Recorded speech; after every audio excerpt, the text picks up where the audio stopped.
우리 사도신경 고백함으로 7월 둘째 주일 일부 예배 드리겠습니다.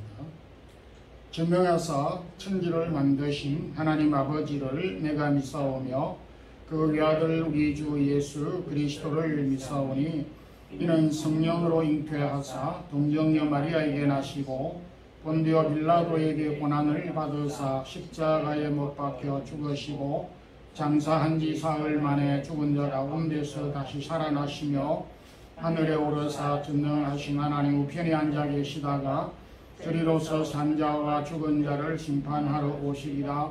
성령을 믿사오며 거룩한 공회와 성도가 서로 교통하는 것과 죄를 사하여 주시는 것과 몸이 다시 사는 것과 영원히 사는 것을 믿사옵나이다. 아멘. 찬양과 영광을 주께 돌립니다. 무더운 여름철을 당하여서 주의 사랑하는 성도들 영육간에 건강하게 해 주시고 코로나로 인하여서 여러가지 제약된 환경과 여건 가운데서 또 저희들이 오랫도록 견디어 왔습니다.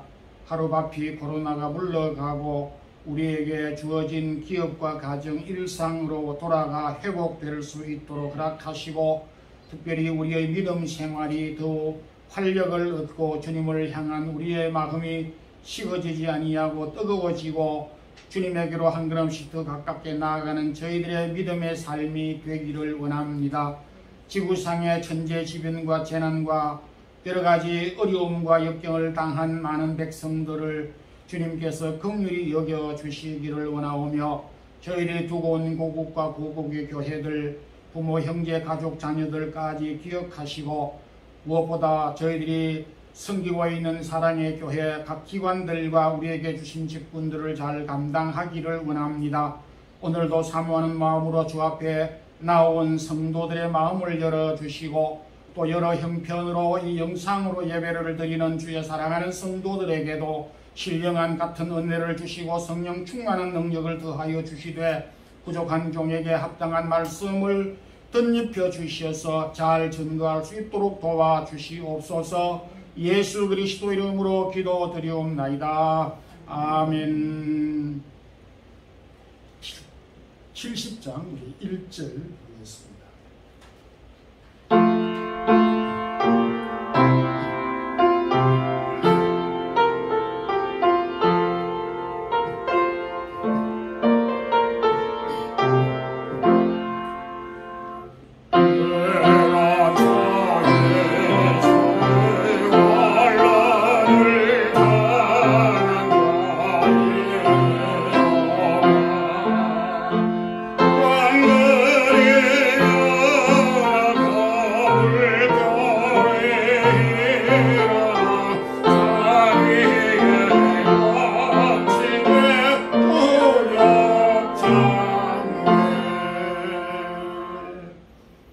하나님의 말씀은 구약 전도서 11장 1절에서 6절까지 함께 합독하겠습니다.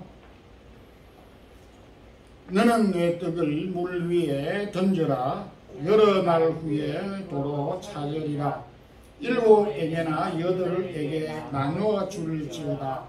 무슨 재앙이 땅에 임할는지 내가 알지 못함이니라. 구름에 비가 가득하면 땅에 쏟아지며 나무가 나무로나 벽으로나 쓰러지면 그 쓰러진 곳에 그냥 있으리라. 풍새를 살펴보는 자는 파종하지 못할 것이요 구름만 바라보는 자는 거두지 못하리라. 바람의 길이 어떠함과 아이 된 자의 태에서 뼈가 어떻게 자라는지를 내가 알지 못함같이 만사를 성취하시는 하나님의 일을 내가 알지 못하느니라. 너는 아침에 씨를 뿌리고 저녁에도 손을 놓지 말라. 이것이 잘 될는지 저것이 잘 될는지 혹 둘이 다 잘 될는지 알지 못함이니라. 아멘.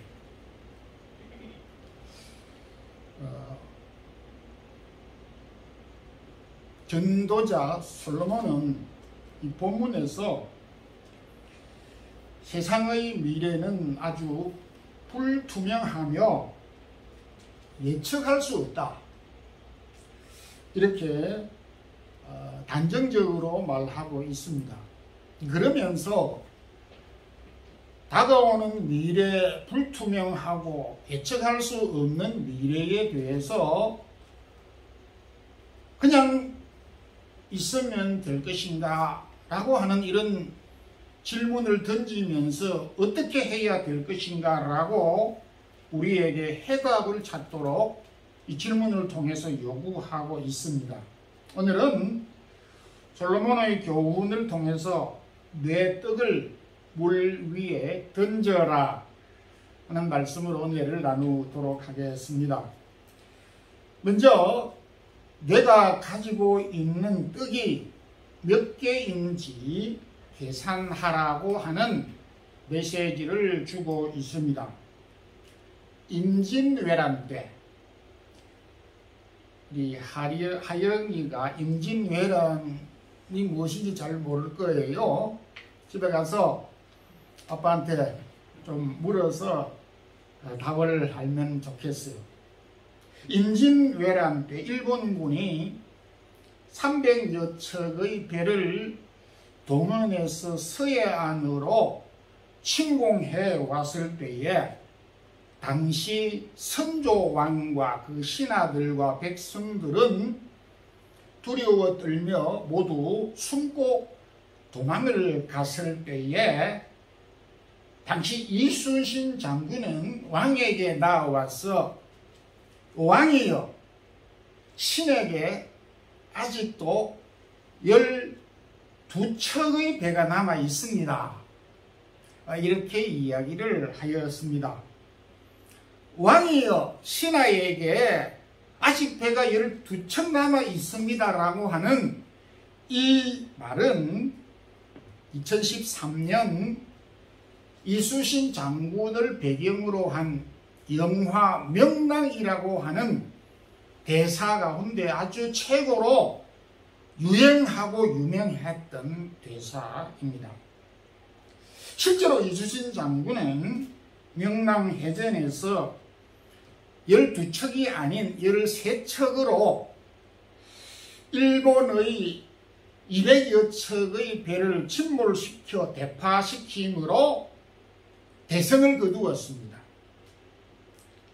오늘 지혜자는 1절에서 너는 내 떡을 물 위에 던져라.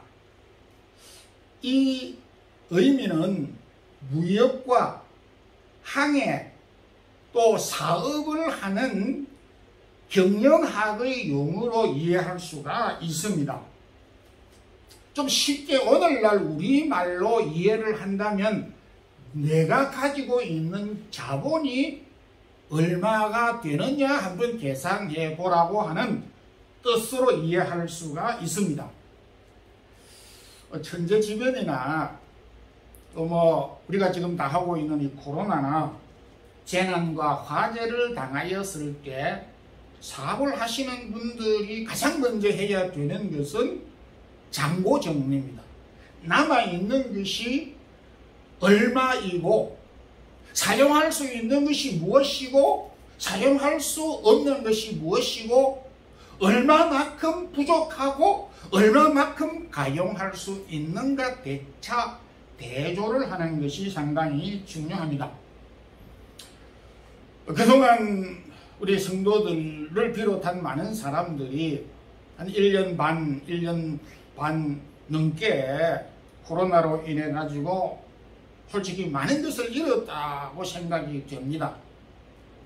그런데 잃었던 것은 분명한데 제 생각에 저도 그랬던 것처럼 코로나로 인하여서 도대체 무엇을 얼마만큼 잃었는가 정확하게 이렇게 계산기로 계산은 해보지 않았다는 것입니다. 그래서 제가 생각했던 이 생각을 의식을 하면서 오늘 이 말씀을 제가 준비하는 가운데서 아하 이래서는 안 된다.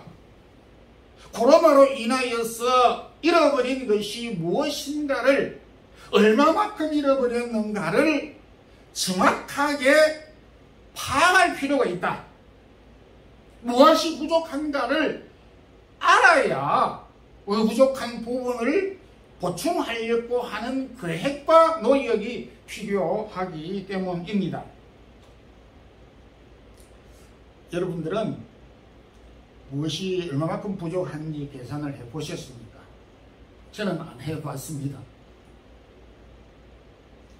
하나님은 노아 홍수로 인해서 모든 것이 다 소멸되어졌습니다. 홍수는 40일 뒤는 내렸지만은 노아가 방주에 들어가서 나온 때가 딱 365일, 1년이 지났습니다. 홍수 이전과 홍수가 있고 난 1년 뒤에 그 변화는 엄청난 차이가 있었습니다. 쓸 것이라고는 하나도 없었습니다. 근데 하나님은 그 일찍이 노아의 조상들에게 아담에서부터 내 후손으로 생육하고 번성하고 땅에 충만하고 복을 주시겠다라고 약속을 이미 한 바 있습니다. 그런데 노아 홍수로 인하여서 모조리 다 소멸시켜버렸습니다. 그러면 도대체 하나님이 약속한 약속과 이 노아 홍수와 어떤 관계가 있을까 굉장히 의구심이 들 수밖에 없습니다. 하나님도 왕성하고 풍성하였던 그 시대를 다시 엎어버리고 노아 가족 8식구로 다시 시작했습니다. 그 많던 사람들, 번성했던 많은 것들을 다 포기하고 다시 8가족, 8식구, 8사람을 가지고 번성하고 충만한 약속을, 하나님이 하신 이 약속을 시행하셨습니다. 저는 이 말씀을 보면서 하나님도 다시 시작하는 때가 있었구나 하는 것을 깨달았습니다. 아합과 이세벨이 선지자를 죽일 때 엘리야는 하나님을 섬기고 사랑하는 자가 두 눈을 뜨고 보아도 저 혼자밖에 남지 아니하였습니다 라고 하였을 때 우리식으로 표현하면 얼토 닦는 소리 하지 마라. 너 혼자 남았다고? 아니야. 아직도 하나님을 사랑하는 자 7,000명이 남아있다. 장고정리를 분명하게 해주셨던 것입니다. 그래서 엘리야는 실망하고 낙심하여 죽을 것이라고 했던 그가 정확하게 남아있는 장고정리 계산을 하고 난 다음에 다시 회복하여 힘을 얻었습니다. 우리가 장고정리를 한다는 것은 굉장히 중요한 일입니다. 그래서 파악해보나 마나 그렇게 우리가 대충 생각할 것이 아니라 좀 정확하게 잃어버린 것과 건질 수 있는 것과 재활용할 수 있는 것이 무엇인가를 꼼꼼히 정리하신 이후에 다시 시작할 수 있기를 소망합니다. 아멘. 이 전도자는 내가 가지고 있는 떡을 물 위에 던져라 이렇게 말하였습니다. 주식시장에 명언이 있습니다. 한 바구니에 계란을 담지 마라. 한 바구니에 계란을 담아 놓으면 하나가 상하면 모두 상하기 때문에 분산을 시켜야 됩니다. 냉장고에도 넣어놓고 저 선반에도 옮겨놓고 다락에도 넣어놓고 이렇게 분산을 시켜 놓으면 그 중에 하나는 사용할 수 있다는 거죠. 우리 명심보감에도 이런 말이 있습니다. 과일을 한 바구니에 담지 마라. 똑같은 말입니다. 1절 2절에서 보게 되면 너는 내 떡을 물 위에 던지라. 7에게나 8에게 나누어 줄지니라. 앞서 말씀드린 바와 같이 경영학의 용어로서 분산, 분산 투자를 하라고 하는 교훈입니다. 킬링 필드라고 하는 영화가 있는데 제가 보지는 않았고 대사를 제가 읽었습니다. 공산주의자들이 민주주의 사회에 살고 있는 그 지역을 침공했습니다.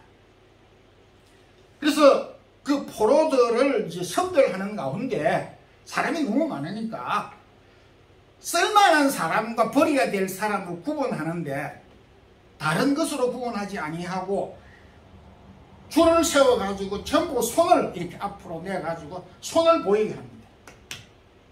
그래서 이 손을 보면서 지식인이고 노동자를 구분하게 되는 것입니다. 이 손을 보니까 너는 머리에 먹물이 많이 들어가서 자본주의 물을 많이 먹었기 때문에 우리 공산주의에는 덕이 없어. 그래서 처형을 시켜.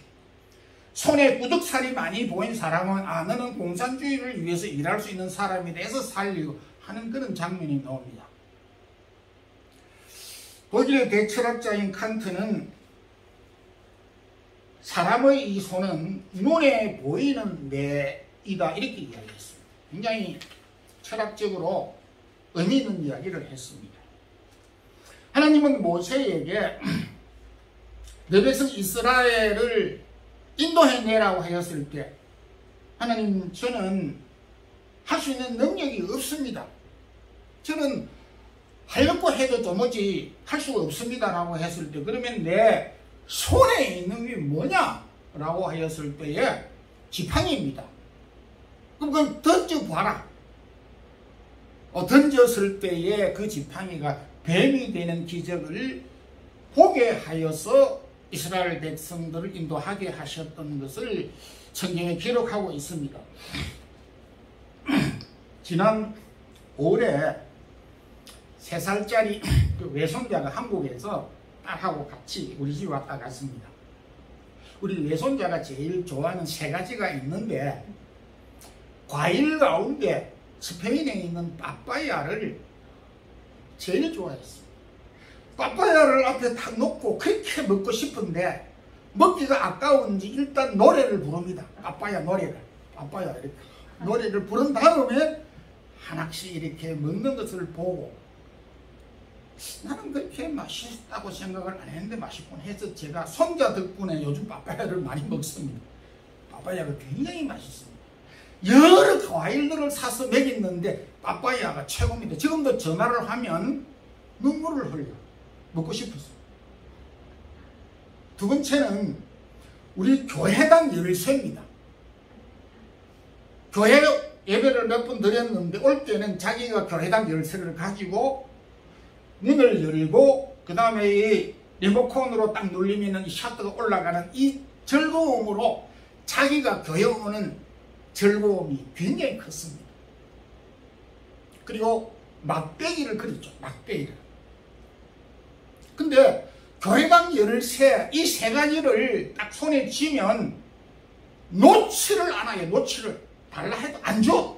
근데 교회당 열쇠를 가지고 이 셔터를 올렸어. 그 다음에 안에 들어와서 열쇠로 문을 열어야 되는데 이걸 가지고 놀기 바빠서 주지 않으려고 있는 거예요.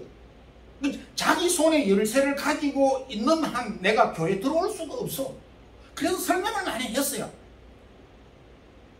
네가 열쇠 가지고 있는 건 좋은데 문을 열어야 되지 않느냐.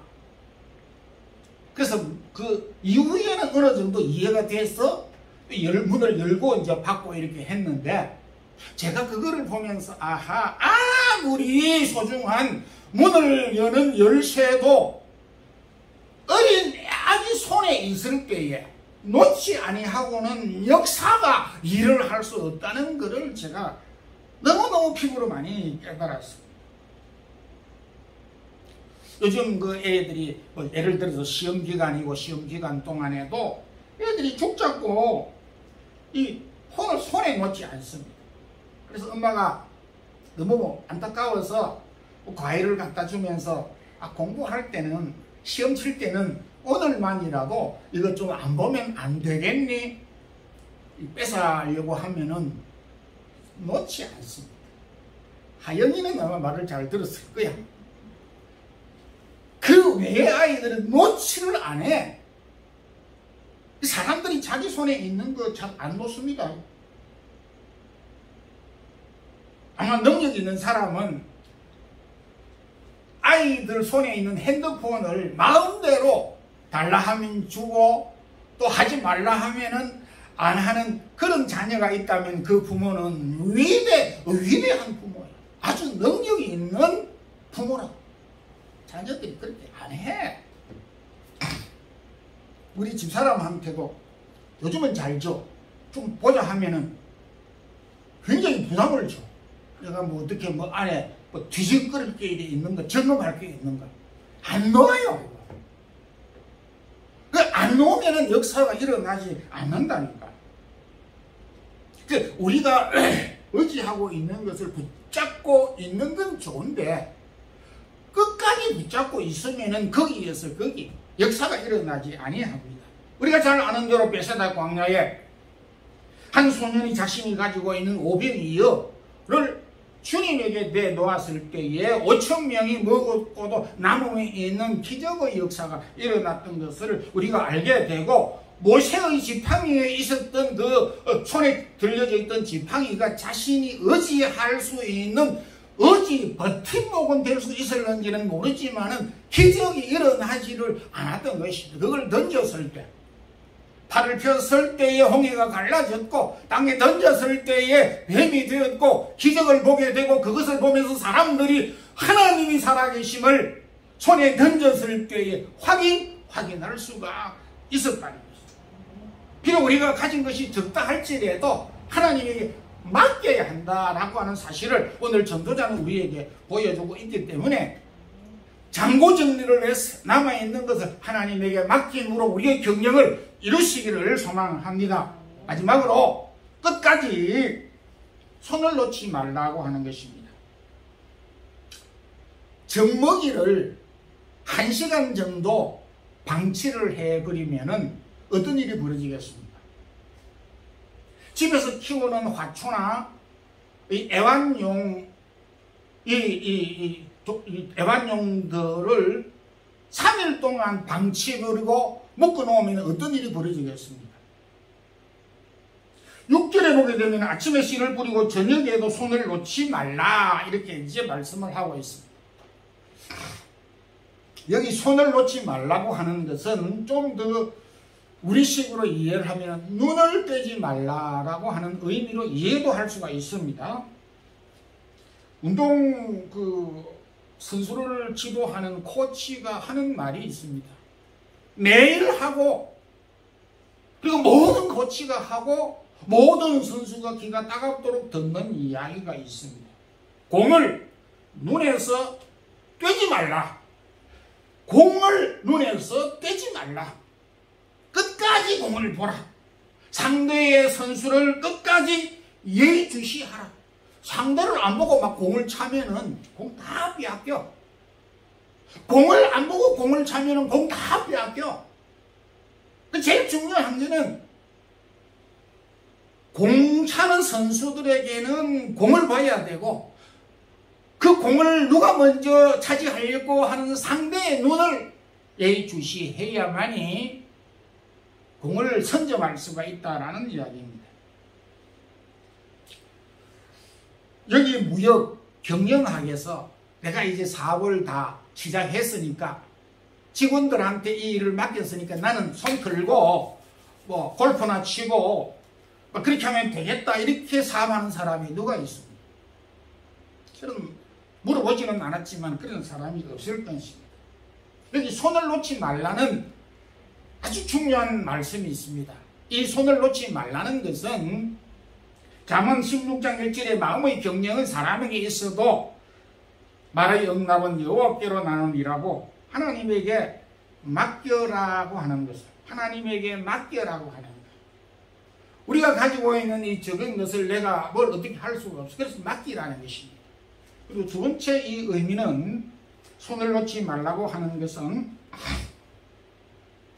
일을 시작한 날부터 일을 마무리할 때까지, 씨를 뿌릴 때부터 수확할 때까지 손을 놓지 말라고 하는 것은 씨를 뿌리는 순간부터 행동하는 하나하나, 한 시간 한 시간, 하루 이틀 곡식을 거두는 시간까지 그 순간순간 하는 행동은 의미 없는 일이 아니고, 그 일이 설령 계산이 틀린다 하더라도 의미가 있다라고 하는 굉장히 중요한 이야기입니다. 사람들은 결과에 대하여서 결과를 가지고 판단하고 또 비판하지만은, 오늘 전도자는 우리에게 결과 자체를 무시하는 것이 아니지만은 그 순간순간 과정 자체를 굉장히 중요시하고 있습니다. 농부가 비가 오는데 물을 준다, 그러면 사람들이 헛일한다, 이렇게 생각을 할 수 있습니다. 저도 비가 오는데 여기 시에서 막 물을 주고 막 그래요. 아이고, 물 아깝다, 이런 생각을 했는데, 제가 이 전도서 말씀을 보고 아까운 것이 아니라는 것이요, 정해진 시간에 자기 일을 한다는 이 책임감, 이것이 굉장히 중요하다는 것을 저는 발견하지 못했는데, 물 아까운 것만 생각했지, 물리적인 계산만 할 수 있었지, 그가 가지고 있는, 그가 해야 되는 책임감은 보지 못했다는 것을 발견하면서, 물 좀 잃어버린 것과 자기 책임을 다하는 것, 어느 것이 중요하겠느냐고 생각을 할 때에 자기 책임을 강조하는 것은 대단히 중요한 것이에요. 아침부터 저녁까지 손을 놓지 말라. 우리의 행동 하나하나가 어려운 이 시기에 돈도 안 되는 저 일을 왜 하느냐고 이렇게 막 따지는 사람이 많아요. 돈도 안 되는 이것을 돈 들이가면서 왜 하느냐고 이렇게 말하는 사람이 많이 있어요. 뭐 우리 교인들은 그런 경우가 없겠지만은, 부부 사이에 그 아내가 보는 관점과 남편이 보는 관점은 다를 수가 있습니다. 남편은 뭐 지금 이 일을 할 수 없으니까 저 일을 통해서 저렇게 이 일을 할 수도 있겠다라고 생각을 하고 몇 단계 거쳐서 미리 예비하는 차원에서 일을 하지만은, 결과적으로 눈에 보이는 것은 헛일하는 걸로 보이는 경향이 많습니다. 그렇지만은 무조건 하는 것이 다 좋다라고 하는 것은 아니지만은, 목표를 두고 우리가 하는 행동 하나에 의미가 있다라고, 손을 놓지 말라라고 하는 이 말씀 속에 담겨져 있습니다. 2015년 얼마 안 됐습니다. 3월 영국 의회가 국회 앞에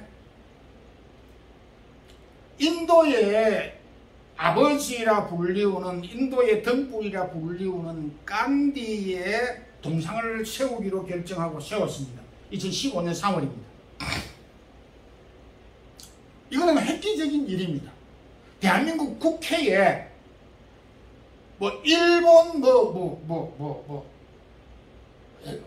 일본 애국자를, 일본 국회 앞에 한국의 애국자 동상을 세우는 것과 맞먹는 일을 영국이 해냈습니다. 그런 거 보면 우리 한국과 일본은 이 유럽을 따라갈 수가 있어요. 굉장합니다. 저는 감동 많이 받았어요. 그러면서 왜 간디의 동상을 영국의 심장 부분에 국회 앞에 바로 동상을 세웠느냐 하는 이유에 대해서 이렇게 말했습니다. 영국은 간디가 독립을 주장함으로 영국은 골머리를 앓았지만은, 굉장히 가시같은 존재로 보았지만, 간디가 자기 조국을 사랑하고 자기 조국의 독립을 위해서 자기 조국을 사랑했던 그 헌신에 영국인들도 감동을 받아서 이 동상을 세웠다. 굉장한 이야기입니다. 간디의 정신에 영국이 감동받아서 세우지 아니할 수가 없었다. 물론 다른 포석이 있었겠죠. 영국이 좀 어려우니까 그 인도의 시장을 좀 개척하기 위해서 하는 그런 생각도 팍 들어왔습니다. 하지만은 쉬운 일이 아닙니다. 제가 왜 이런 말씀을 드렸냐 하니까 간디가 영국으로부터 인도를 독립시키기 위해서 칼을 들고 총을 들고 그래 했던 게 아닙니다. 저 바닷가에서 맨발로 행진을 하고 침묵의 행동을 하고 뭐 선동을 해가지고 뭐 나가가지고 막 우리 한국에서 저 광화문에 나가가지고 마이크를 들고 이래 한 것이 아니고 혼자서 행진하고 그리고 우리 인도가 영국으로부터 독립을 해야 된다는 그 마음을 가지고 침묵 시위를 한평생 했습니다. 보세요. 간디가 하나하나 행동했던 것이 다 의미가 있는 걸로 나타났다는 이야기를 제가 드리려고 하는 것입니다. 우리가 일이 잘 풀린 후에 아이를 다 키운 후에 좀 여유가 있을 때에 뭘 어떻게 하겠다. 일반적으로 그런 생각을 할 수 있겠지만은 그러나 잘못된 생각은 아닐 수 있을지 모르지만은 우리가 하나 놓치는 것이 있습니다. 미래는 나의 것이 아닙니다. 현재에 남아있는 것을 확보한 것을 통해서 주님에게 맡기고 그리고 손을 놓지 아니할 때에 우리가 경영하는 것을 꼭 이룰 수 있을 것입니다. 이 말씀을 오늘 우리가 꼭 가슴에 새기고 어려운 이 코로나를 잘 견디고 다시 지금 갖고 있는 것을 통해서 하나님의 손에 맡김으로 회복하는 역사가 우리 모든 성도들에게 있기를 주님의 이름으로 축원합니다. 하나님 아버지 감사합니다. 오늘도 귀한 성일 주셔서 전도자 지혜자의 말씀을 묵상케 하심도 감사합니다. 우리가 가지고 있는 것이 비록 적지만은 남아있는 것을 주의 손에 맡김으로 오병이어의 기적이 일어나는 역사를 경험하는 우리 모든 성도들 되게 하옵소서. 예수님 이름으로 기도 드리옵나이다. 아멘. 이 찬송가 445장 1절 보도록 하겠습니다.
감사합니다. 오늘도 7월 둘째 주일 우리에게 주셔서 주의 사랑하는 성도들이 어려운 여건 가운데서도 주의 말씀을 통해 회복되는 역사 경험하게 하여 주시옵소서.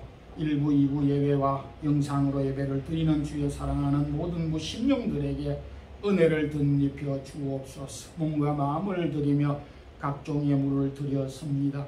주님 수고로운 이 섬김에 주께서 축복해 주시고 약속하신 은혜를 각 가정과 기업과 일터 위에 허락하여 주시고 허락한 자녀들과 경영하는 일들과 기업 위에 은혜를 덧입혀 주셔서 잘 되는 역사를 경험하는 우리 모든 성도들의 기업들이 되게 해 주시옵소서.